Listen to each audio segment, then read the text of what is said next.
Hello everyone, this is English Bulk and in this video forget about this. इस video में हम बात करने वाले हैं उन लोगों के बारे में जो इंग्लिश समझते तो हैं लेकिन बोल नहीं पाते हैं। ध्यान सब है उनको, इस वर्ड को हमने क्या कहना है, हम सुबह को मॉर्निंग कहते हैं, है ना, ये सब उन्हें पता है लेकिन बोल नहीं पाते हैं। ये ऐसा क्यों होता है? तो अब इस चैनल को मैं उसी तरफ ले जा रही हूँ जिसके लिए मैंने ये शुरू किया है। वीडियो खास उन बहनों के लिए है मेरी जो इंग्लिश बोलना तो चाहती है लेकिन वो बोल नहीं पाती। वो समझती सब हैं, जानती सब हैं लेकिन बोल नहीं पाती। ऐसा क्यों होता है हमारे साथ? ये सारा जो इंग्लिश बोलने के लिए ज़रूरी नहीं है आपको टेंसेस आते हों, आपको मॉडल्स आते हों, आपको प्रीपोजिशंस अब आते हों, ग्रामर आती हो। ग्रामर एक अलग चीज़ है, भाषा बोलना एक अलग चीज़ है। अब मैं कोशिश करूँगी इस वीडियो के बाद कुछ एक ऐसी सीरीज़ बनाने की जिनमें मैं पूरी तरह से कोशिश करूँगी कि आप जब कभी अपने पेरेंट्स मीटिंग में जाएं बच्चों के, या कहीं किसी पार्टी में या कहीं गैदरिंग में जाएं, तो आप भी इंग्लिश बोल पाएँ। आप समझते तो हम सब हैं, है ना, लेकिन हम बोल नहीं पाते हैं। प्रॉब्लम होती है, सबसे बड़ी प्रॉब्लम है एनवायरनमेंट की, है ना, माहौल की। माहौल नहीं मिलता हमें इंग्लिश बोलने का, माहौल नहीं मिलता। तो फिर कभी कभार जब हमें मिलते हैं ऐसे लोग जो इंग्लिश बोलते हैं, समझते हैं, तो हम बोल नहीं पाते क्योंकि हमारे मुंह तक आकर रुक जाती है इंग्लिश। चलिए, आज हम सबसे पहले तो आप सभी मुझे प्रॉमिस कीजिए कि आप जितने भी इंग्लिश के वर्ड्स जानते हैं, पहले से ही आपकी वोकेबलरी में है, आप जितनी भी वर्ड्स जानते हो उन वर्ड्स को आज से आप यूज़ करना शुरू करोगे। हम ऐसे नहीं बोल सकते तो क्या हुआ, हम हमारी जो मातृभाषा है उसके साथ में डालकर बोल सकते हैं, है ना। कुछ वर्ड्स जितने भी जानते हैं वो सब आप स्टार्ट कर दीजिए। अपनी रोज़ की जो बातें होती है, जो आप अपने बच्चों से बात करती हैं या आप अपने परिवार के किसी इंसान से बात करते हैं, तो आप सबसे ज़्यादा बच्चों के साथ ज़रूरी होता है। क्योंकि मातृभाषा क्यों कहा जाता है किसी भी भाषा को? क्योंकि वो भाषा सबसे पहले बच्चा सीखता है जो उसकी माँ बोलती है।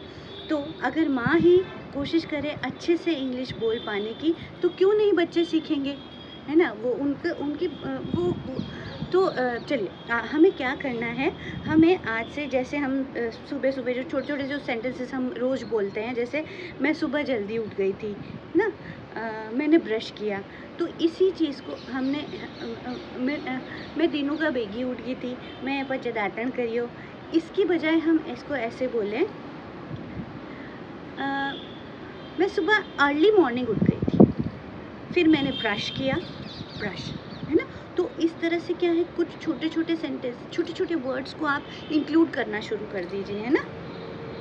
और एक वर्ड आज आपको सिखाती हूँ मैं, लेट मी का मतलब है मुझे ये करने दो, है ना।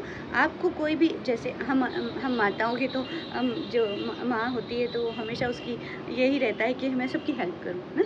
तो आप इसकी जगह, आप जब बच्चा कुछ कर रहा है, जैसे बच्चा शूज़ वियर कर रहा है ना, लेसेस टाई नहीं कर पा रहा है, कस नहीं बांध पा रहा है जूते की, तो आप उसको ऐसे कर, लेट मी डू दिस ना, let me do this for you. तो आप ऐसे छोटे वर्ड्स, लेट मी, ओके।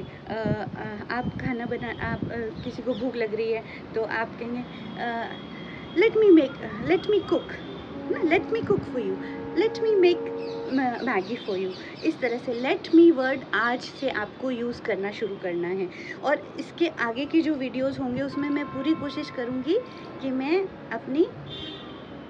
मैं आप इसमें कुछ और वर्ड्स आपके ऐड कर सकूं। नेक्स्ट वीडियो होगा हमारा ईडियम्स के बारे में। ईडियम्स होती है कहावतें और मुहावरे, है ना। तो उनको यूज़ करके हम कैसे हमारी लैंग्वेज को अच्छा बना सकते हैं। मेरी सारी प्यारी बहनों, आप सोचना छोड़ दो कि आपको टेंसेस, मॉडल्स ये सब नहीं आते तो आप इंग्लिश नहीं बोल पाएंगी। ऐसा नहीं है, इंग्लिश बोलना बिल्कुल अलग चीज़ है। बस इसको यूज़ करना शुरू कर दीजिए।